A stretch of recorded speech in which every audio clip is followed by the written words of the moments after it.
episode of Be the Wolf. We're going to talk about screwing up and succeeding anyway. I'm with Riah Gonzalez. She has a new book out, super exciting, and it's totally about screwing up and succeeding anyway. Yes. And I think, a lot of us really have this perfectionist mentality where it's like, oh my God, what's going to happen if I make a mistake? Yes. And I gotta tell you, it's okay to make mistakes, and sometimes it leads to the good stuff. Yes, it does. Raya, tell us a little bit about all the other stuff you do besides writing brilliant books. Yes, thank you.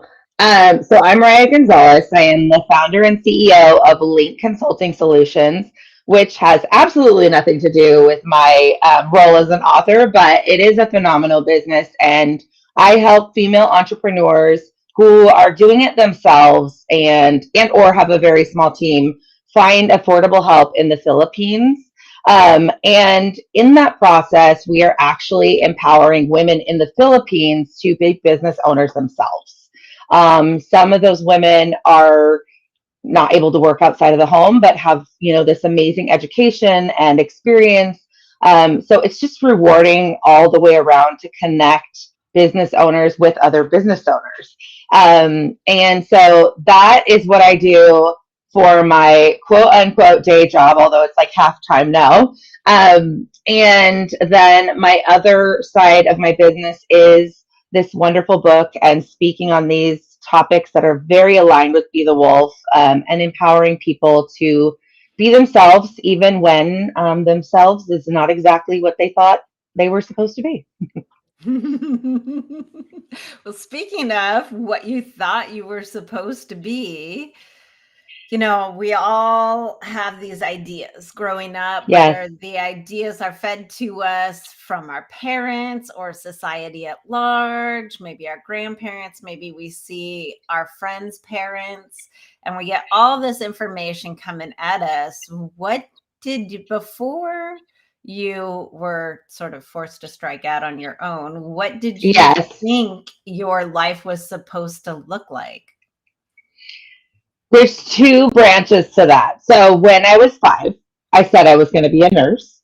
Um, and that later came back around as a goal for me. When I was in the ninth grade, I did a career report and I found out that physical therapists, get this, they can work 4 days a week and make like $40,000 a year. I was like, dude, that much money, 40 grand, and work 4 days a week, I am sold. So I set my eyes on becoming a physical therapist. And by the time I graduated high school, I had taken so many advanced placement tests and things. I was like, I don't want to be a physical therapist because I realized that I was only doing it for what I thought would be this lifestyle that I wanted, not because I was passionate about it.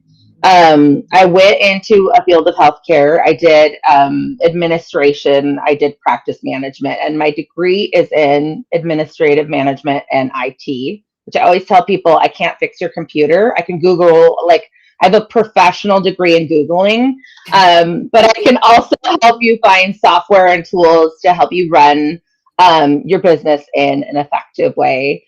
And as time went on, I thought, I want to do something different with this. And I really aggressively sought out becoming a nurse practitioner.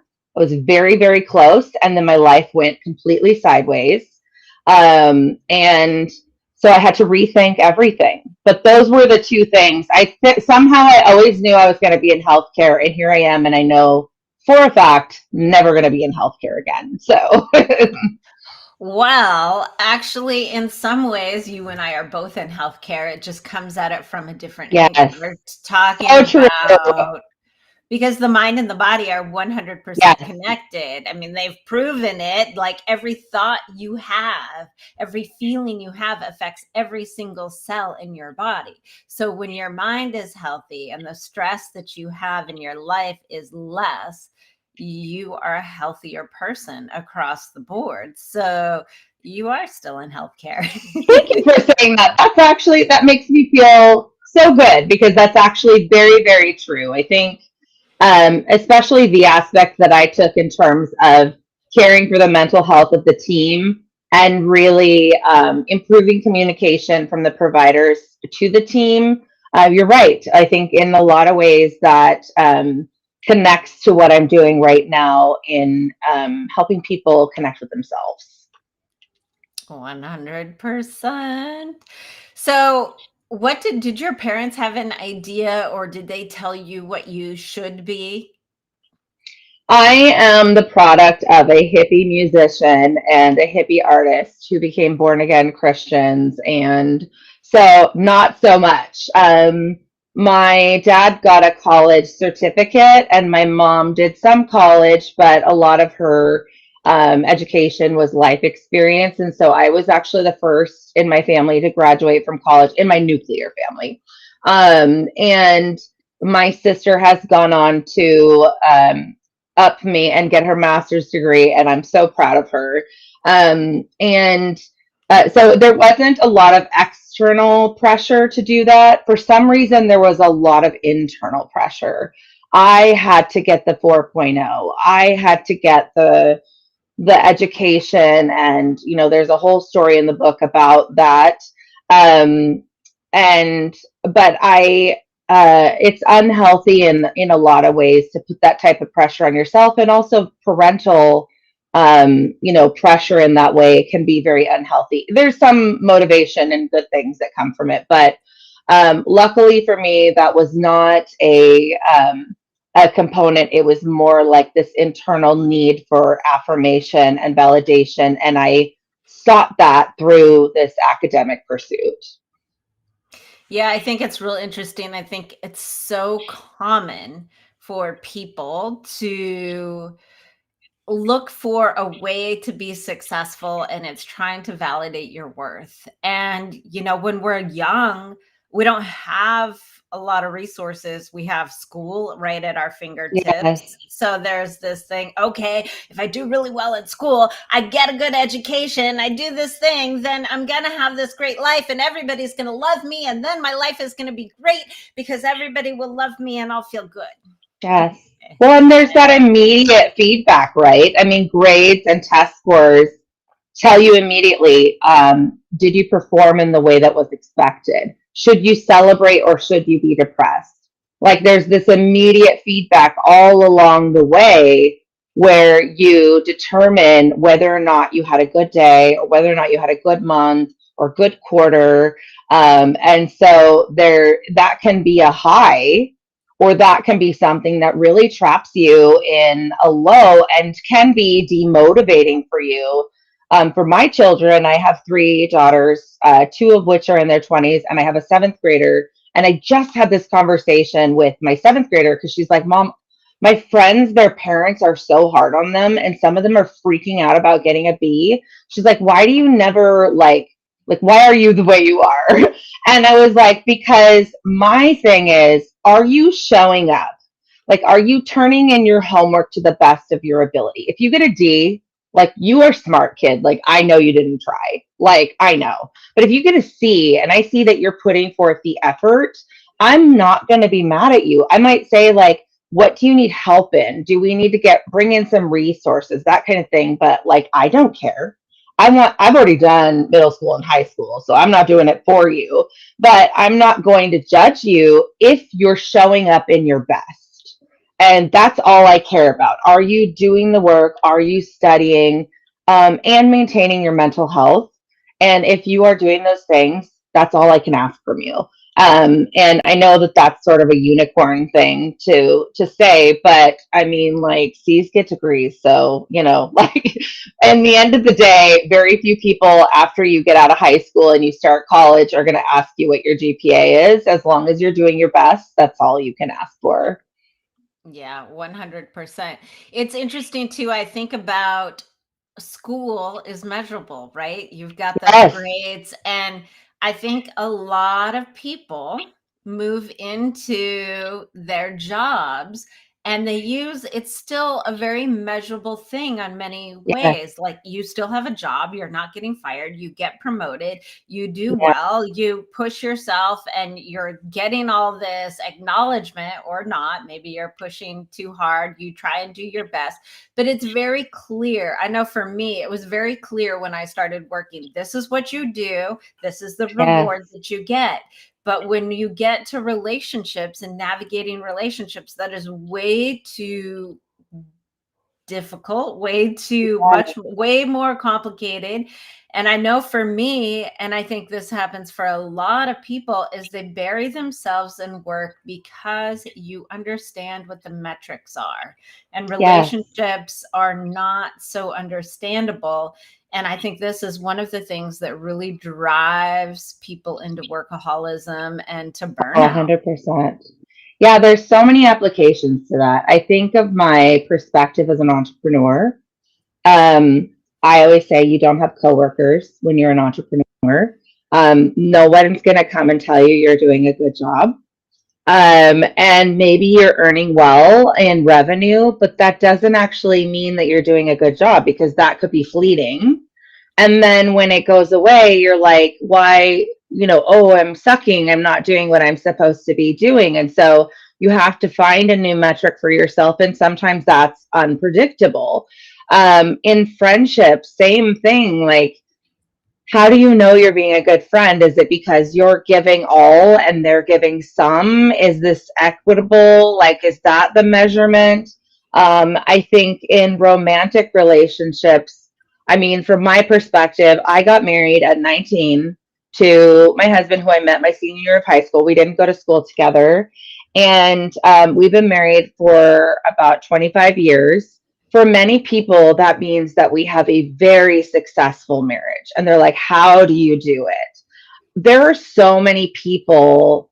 Well, first of all, like, some days we don't. You know what I mean? Like, there's these hills and valleys where he is my best friend, and then I'm like, I need to talk to you, but like, I don't know how to, because I need to talk to you about you, like, because you're driving me crazy. But there's so many people in relationships for years that are miserable and so hurting. And is the time marked in that relationship a metric of success? Like, I don't know that that's necessarily true. And it's because that's the metric they're using for success. And it's sad, like, we're looking all over the place for what is the milestone where I achieve success. And then when we achieve that milestone and we feel empty or not enough, then we're left floundering, and then we look for a new metric. And that's why I wrote this book, to say, like, I mean, I'm going to swear, people, sorry, but fuck What? that. You know what I mean? Like, fuck that. Fuck all this. Like, you say what success is. And if success is I made it, like, I, for myself, don't believe in divorce. I feel like there's other ways that you can repair relationships, but like, there, for many people, that's the way that they healthily process their relationship. So you had 5 good years with somebody, and then you come to a season where you're like, we're going to amicably say, we're going to call it, you know what I mean? But that was 5 good years. Or if you had 5 horrible years but you learned amazing lessons about yourself, that's a success, like. And likewise in jobs, I mean, I job hopped to get to that nursing goal, and I hated myself because in my old style metric, longevity in a job and how long you were on that job on your resume on LinkedIn said you were valid, you were worthy, you were loyal as an employee. Fuck that. Like, what did you learn? What did you bring from that? And that can be a success. And it's about the confidence you have in saying, oh, this is my measurement of success. And this is what I took from that experience. And it's awesome. And like, who's in go in your face and say, actually that sucks? Like, nobody. If you're confident, they're gonna be like, oh, that makes sense, Like, so, that's oh, sorry, coffee delivery from the husband of 25 years and food delivery. Love you, babe. So like that is those are the things where it's about being confident in things that are unconventional success and doing it in a way where you set the metric. And maybe that metric is, I've said it once, I'll say it so many times. Maybe the metric is I got up today and I brushed my teeth. I changed my pajama pants and I got back into bed.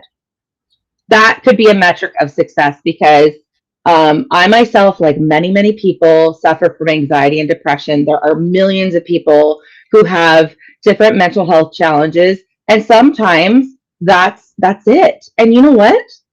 That's okay. That's great. You did something. You made an action to love on yourself. And if anyone else says that's gross or that's not enough, like that's their problem, not your problem. You did something to love on yourself, whether that's like making a small step or this huge leap into something else.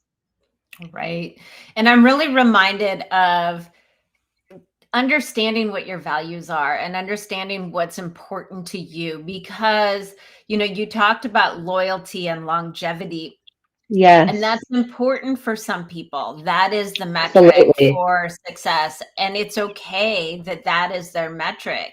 I know for me, when I'm swiping on the dating sites, I see Right? loyalty as one of their values. I'm like, nope, because to me, so many people that have loyalty as a top value, and not everybody, but a lot of people that do will sacrifice their well-being to A remain 100%. loyal.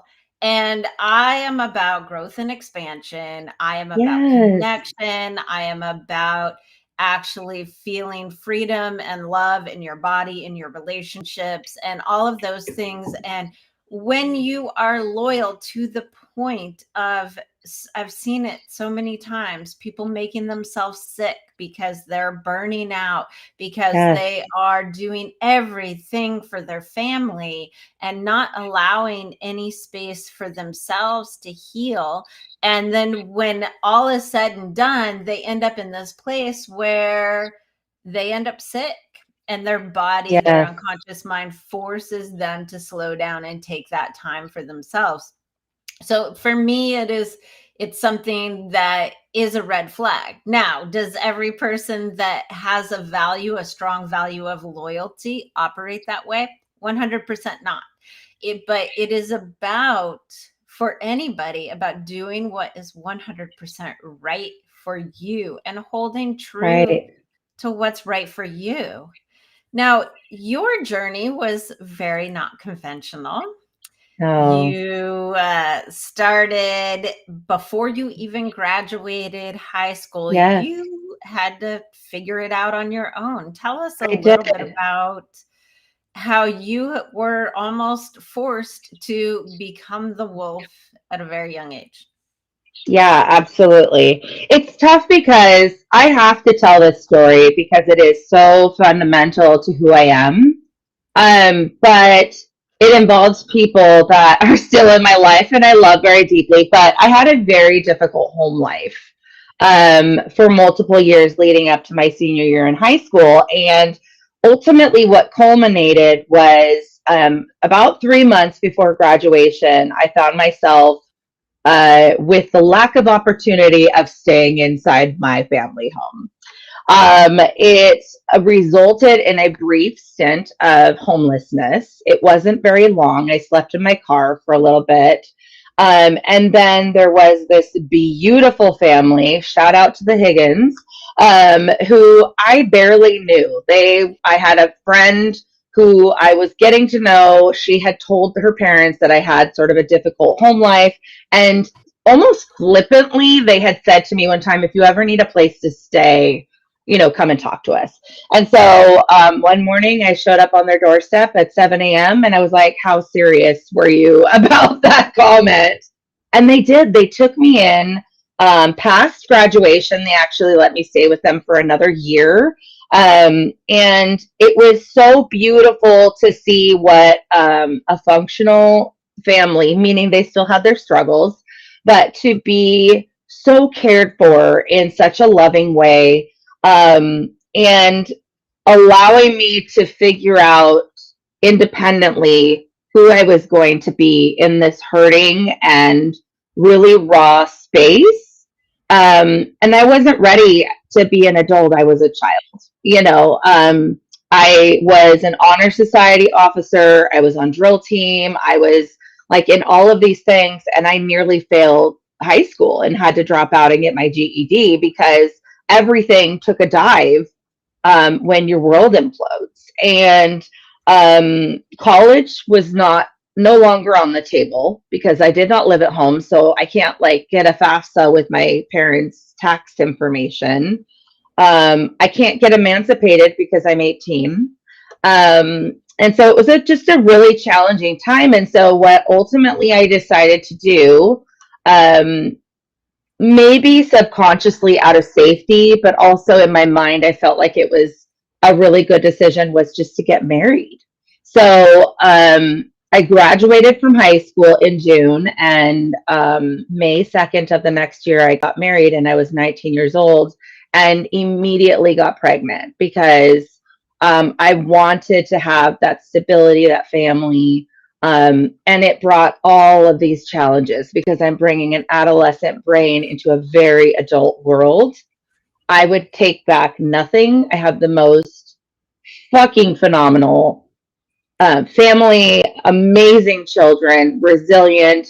But they're not joking, the older two, when they say they grew up with me because I wasn't ready for that role. I feel ready to be who they need right now. And to like not repent, but like be apologetic for the ways that I fell short unintentionally. I think it's important to a lot of times as parents especially get older and they learn more and they're like, "Oh my god, I messed up. I did all of these things wrong." And they slide into this guilt spiral. So Oh, many parents 100%. do. And I think it's really important to honor your past self was always, you know, doing the best that you could with the resources you had. A lot of people give me slack when I say that. They're like, no, they could have done a better job. And yeah, maybe when they were well rested, well fed, 100% feeling safe, and all of those things, maybe they could have done a better job, but they didn't have those resources at the time. 100%. And most people at an unconscious level, whether they're aware of it or not, are doing the best that they can with the resources they have. So it's always looking back at your past self and honoring who she was and knowing she didn't know what you know now. And there's no reason for her to feel guilty, and you get to show up differently and better and heal and help heal relationships and whatever that might be. But I think it's so important that people let go of that guilt. Yeah. And when it comes up, fuel it, use it as fuel towards something productive. Something that I went through with writing the book because it was hard to embrace not only what happened to me, but how that manifested in the way that I treated other relationships, including myself, like my relationship with myself. And something that I've learned is like that guilt that I feel, I can use it to better myself right now, embrace those parts that was doing the best that I could, accept responsibility and not use that as an excuse and say like, it's okay because I was doing the best that I could. Recognize, especially my middle daughter and I have really battled, and we had a very serious conversation about this. And she presented her case of how I damaged her and how my actions as a mother was traumatic for her. And all of me wanted to say, like, defend myself and say, like, no, no, no, that's not what was happening behind the scenes. But that's her reality. That's her story. That's her experience. And I do feel guilty. But what I tell myself, especially in those moments, is say, now I know what she needs. That's how I know what she needed then. Let me show up right now in this clear space as the wolf that I am. Let me show up in the way that she needs, because that little girl still needs me. Mm-hmm. And let me be that mom for her right now. And I will tell you, people, in 1 year of writing this book, she will call me for advice. She will call me just to shoot the shit. I mean, she's 21 years old and we didn't speak to each other. And now it's not perfect, but it's miraculous. All because I was willing to shut my mouth and say, if I have my own story that my parents have a different version of, and my story is valid, why is her story not valid just because I experienced it a different way? And if I can say those things, but I can also say, you deserve for me to show up right now. And I want to love the you that is right now. And how can I love the you that I didn't show up for? And and that's a growth process, you know. And sometimes in that doing the best that you can, I remember days where I'm like, which decision is going to fuck up my child less? Like, I'm fucking up my child in this scenario, but which one's going to hurt less? And so, you know, do what you can in the moment, but be prepared that the reckoning will come. And then when that does come, be open to that conversation, because we each are allowed to have a valid story, even if other people experience that situation in a different way. And then just show up for that person and be present. I think one of the things that is such a huge be the wolf quality that you're touching on here that is so freaking important is taking responsibility and not letting, like, well, making excuses. Well, I did the best that I could. Yes, you did the best that you could. And you get to show up differently now because you have a different level of consciousness.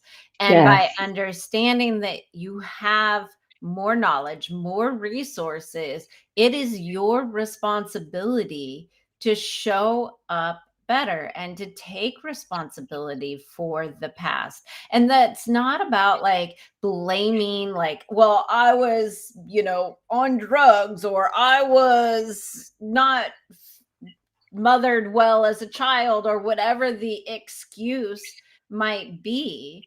That's not the thing. It's saying, I see this, I recognize this, I can do better, and I choose to do better and continue to do that. Because if you say that you're doing the best that you can, but making an excuse all of the time without trying to bring what you know now into the picture, you've got to start to look at, well, what is it in your life that's creating your inability to actually step up with the new resources that you have? And usually it's fear. So I Yes. know that you had to step through a lot of fear in your life. What's maybe one of those big step through fear and take that leap moments for you?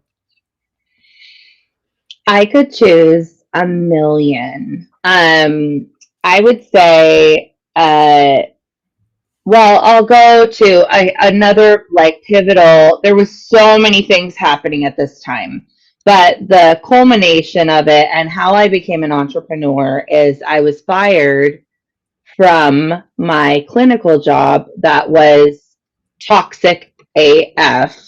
I should not have been in that job, but I really needed the clinical experience. I was going through a personal crisis. So I personally did not show up to that job in the best that I could. So I have definite responsibility there. In addition, they did some shady shit. And so anyways, I got fired. It was right like weeks before my 40th birthday. And I was like, who the hell gets fired when they're 40? I had never been fired in my life, which, P.S., in retrospect, if you haven't been fired, you're doing something wrong. Like, everybody should get fired at least once in their life. But it threw me into this tailspin because I thought, like, how do I reinvent myself in my 40s? And how do I explain to an employer, because I had always worked for somebody else, why I am not employed? And the fear of I just felt so unworthy, like empty, not enough, like I couldn't come, even though I had all these beautiful skills and education, I couldn't come and confidently say that. I felt like this one thing defined everything about who I was. And I actually, ironically, became an entrepreneur because I thought it was less risk, which is funny because anyone who's been an entrepreneur, it is all risk every Yeah. day, all day, every day. But it felt more comfortable to do that than to present my resume and LinkedIn to somebody else. Then I had to overcome the fear of selling and the fear of pricing and the fear of all these things. But yeah, it's just that fear of reinvention, embracing who you've been before, and then, to tie what we were previously talking to this exact question, we all have heard about generational trauma and how real generational trauma is. And when it comes to us, that generational trauma is real. You are allowed to embrace it. You are allowed to say, this happened to me, and I come from this lineage of trauma that has happened. And what I've explained, especially to my youngest, is it is our responsibility to it is our responsibility to break that there and create an inheritance of healing. So you embrace what's happened to you. You recognize what has happened to you. You validate what has happened to you. And even in the face of fear, because it goes against everything that generationally is normal for you, you say, I'm going to take responsibility for what is mine. I'm going to understand that this comes from a long line of normalcy for my ancestors all the way up to my loved ones. And I'm going to create something new for me and for the line that comes after me, whether that be biologically or the people that I choose for my family. I'm going to create an inheritance of healing. And so, but there's so much fear in that because it is going against the grain, it's surrendering to something unknown. And, surrender in itself is the greatest fear, but it is the only answer. It's the only answer to dramatic change and bringing joy into your life. Absolutely. And that's exactly what being the wolf and this podcast specifically is about, is because people come from these generations of doing things a certain way where your life is lived out of fear, and to see other people step forward to breaking those patterns and knowing that it's possible, because most people did not grow up with that model. So it is incredibly important for people like you, people like me, and all my other guests to show their friends, their family, and anybody out in the world that it can be done. And so now for you, what is your definition of success? Because I think it's really unique for every single person once you choose to make it your own definition and not somebody else's or society's definition. What does being successful mean to you? Ooh, we're missing the sound. Let's see if we can sort this out. One of the things that I love about talking to people like you is that we get to realize that I can hear you. Okay. Is that we get to realize that so many of the same fears we're feeling across the board. Like I might be having a lot of the same fears you do and other people. And so when we're stepping into that being successful, Yes. what is the success for you? Yeah. when I work with people, I do coaching one-on-one with people specifically around defining their success. And I like to break it down because I think that if we put our success so far out that it can feel impossible and then you get discouraged. So I like to say, what's an easy win for you? Like, let's look in the next 2 weeks. What's one or two things that you could do in the next 2 weeks that would get you closer to maybe that long-term thing? And you would be like, yes, I did something amazing. And then push it out and say like 3 or 6 months. What would be something that would make you, and maybe not even taking, like, don't even listen to the long-term goal. Like, what would make you feel successful in the next 3 to 6 months? And then just like baby step it. Because honestly, even if you set that goal, like if I said, my ultimate goal is to become a physical therapist, I would be so miserable.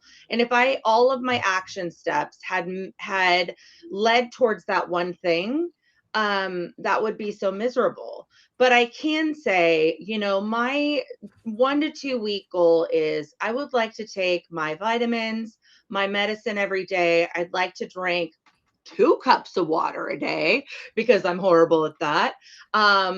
Or, I would like to like do gentle exercise 4 times in the next 2 weeks. Okay. That's possible. And if I accomplish that, I'm going to feel so good about myself and I'm going to feel like the next step is possible.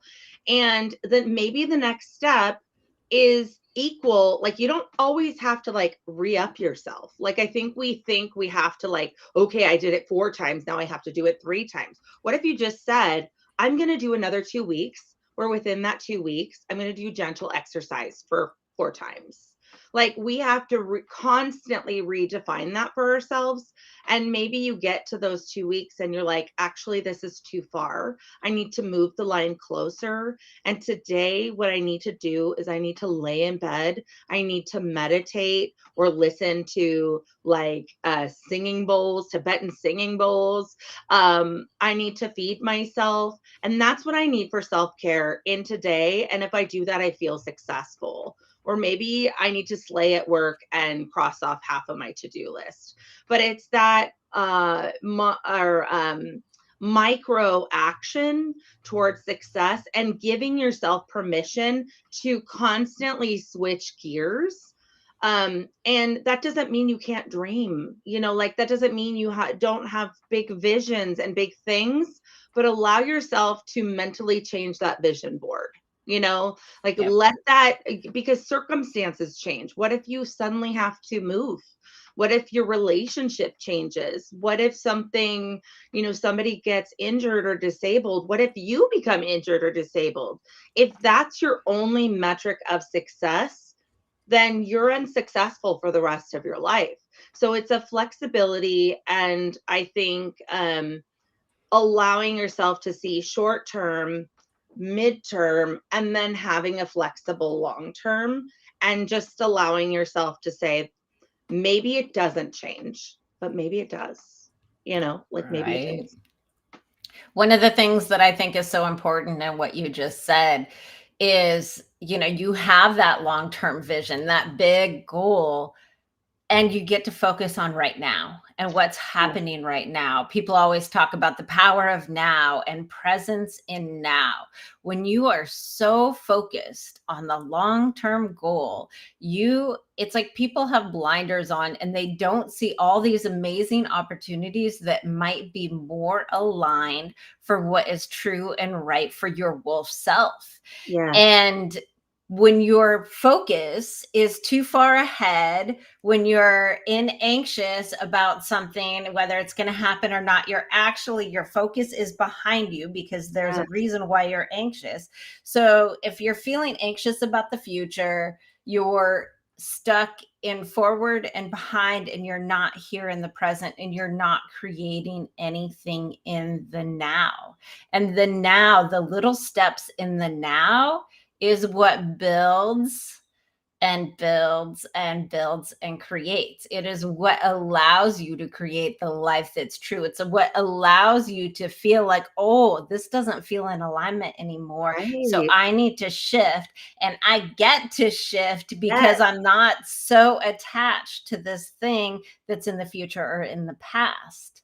So maybe quick 3 things that you screwed up Oh, yeah. and ended up being successful. 1 to 3 things that ended up being blessings that you maybe screwed up.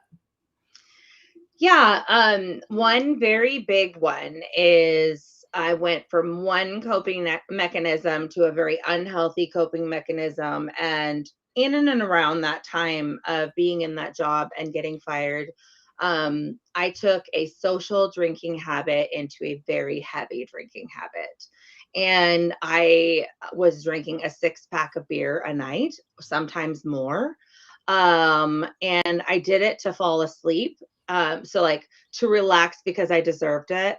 And then to fall asleep. And I was really struggling from a mental health standpoint. And fortunately slash unfortunately, I didn't have a lot of the challenges that other people have, like hangovers and that kind of stuff. Um, it got to the point where it was really, really bad. And I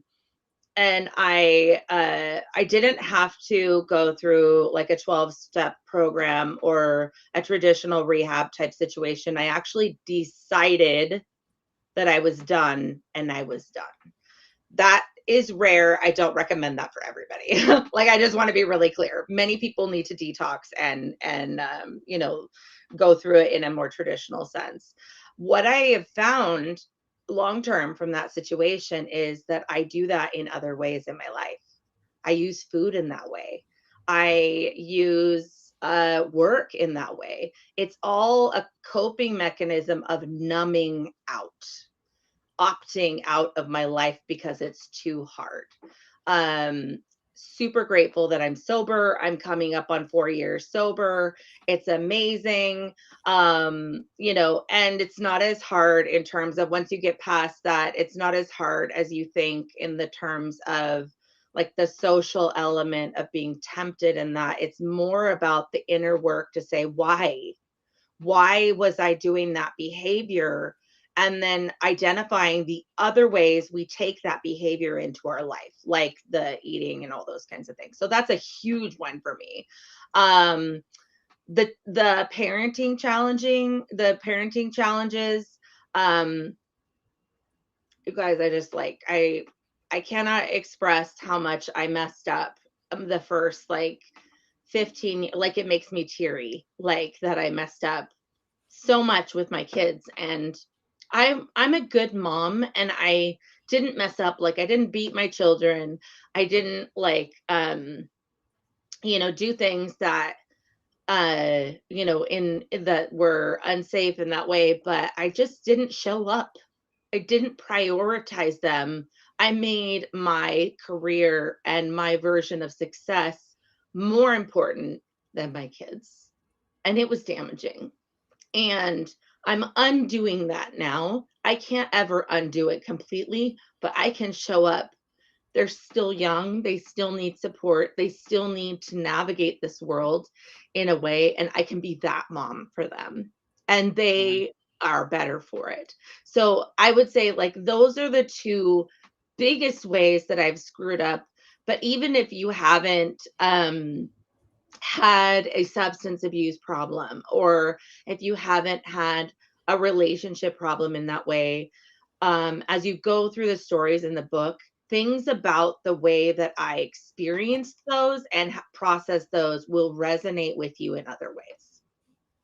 Absolutely. It's very much, these things are very much mirrors. Everybody uses their own coping mechanisms. It's one of the things that I really unwind with people when I'm doing the work with them, because when you don't have to lean into those coping mechanisms, you get to be the wolf, you get to be who you're born to be. And again, the same with relationships. So dealing with that ability to show up fully and presently.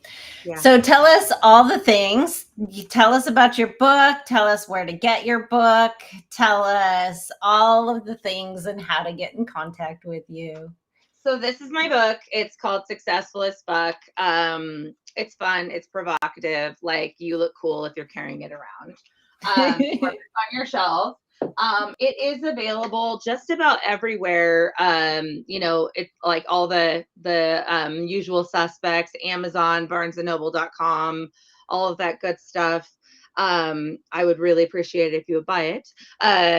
And leave reviews and honest reviews, like, what was your experience? What did you process from it? Or you can say that it was a bunch of bull crap. I'm open to all of that. Like, and the book is, it's memoir-esque. It does tell the story through the lens of my story, but it really is intended to be a we book, not a me book. It is just me being the loudmouth, willing to put my shit on blast so that you can embrace some of the things that you've gone through without having to do that yourself if you're not ready.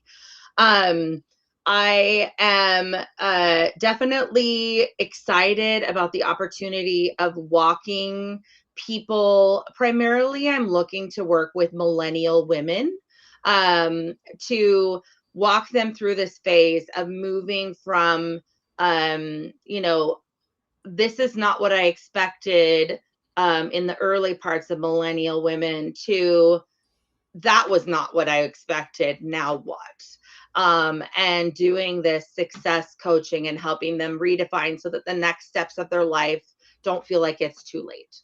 And then I'm doing a lot of speaking engagements and talking about these topics with people. So I'm open if you have a group or workshop and that would bring value. And lastly, I'm developing a Successful as Fuck community, which is going to be totally awesome. And it's a community where people can come, bring their wins, bring their uh-ohs, and like not, and I was telling, just saying that it's not a poor me place and it's not a braggadocious place. It's, I'm a real person. I'm going to let my mask down. This is something that really bummed me out today, or this is something that really like fired me up today. And then there'll be subsections where it's interest based so that you can share those things within your interests. So all of that stuff to say, you can reach out to me on social media. I answer the DMs, not my staff. It is me. And I'm pretty much everywhere. On the screen is my Instagram and my Facebook. I'm on LinkedIn. I'm on TikTok. I swear I'm gonna be better about videos, but I love TikTok. If you're a mutual, I will answer. I love just meeting people. So reach out to me if you need an encouraging ear. Sometimes I send fun little gifts and presents to people randomly. And yeah, I just love connection and people. And my website, RiahGonzalez.com, is the very best place to get all of those resources. And if this has resonated for you, take the moment now, if you're listening, open up your browser and type this in. So Raya is spelled Riah. Gonzalez is GONZALEZ.com. Type it in now so that you don't have to like try to remember later. Right. And you and I, we have so much in common with how we are helping people show up as their true and authentic selves. And Raya, I know you and I could actually talk for about 5 more hours. I'm like, oh, I'm going past the time, but I want to keep going. Well, here's what this is an opportunity. I do have a live stream called Successful as Fuck. I am going to invite Janaea on my podcast live stream. And if this conversation is interesting, follow along to Janaea, because I'm sure she will announce that too. And then you can follow this conversation as we progress over to Successful as Fuck. I love it. I love it. If you have one thing to tell everybody, 1 or 2 sentences, what would you tell them? I have stolen this phrase from Coach Heidi Bushy, who's amazing. She's also an author, but it has become like a family anthem, and that is, any action is good action. If you put your feet on the floor, you have taken good action. If you do something big, you have taken good action. So embrace it and celebrate it. But any action is good action. I love that. Well, thank you so much, Raya, for this conversation, and everybody else for showing up. We will see you next time on Be the Wolf. Bye, guys.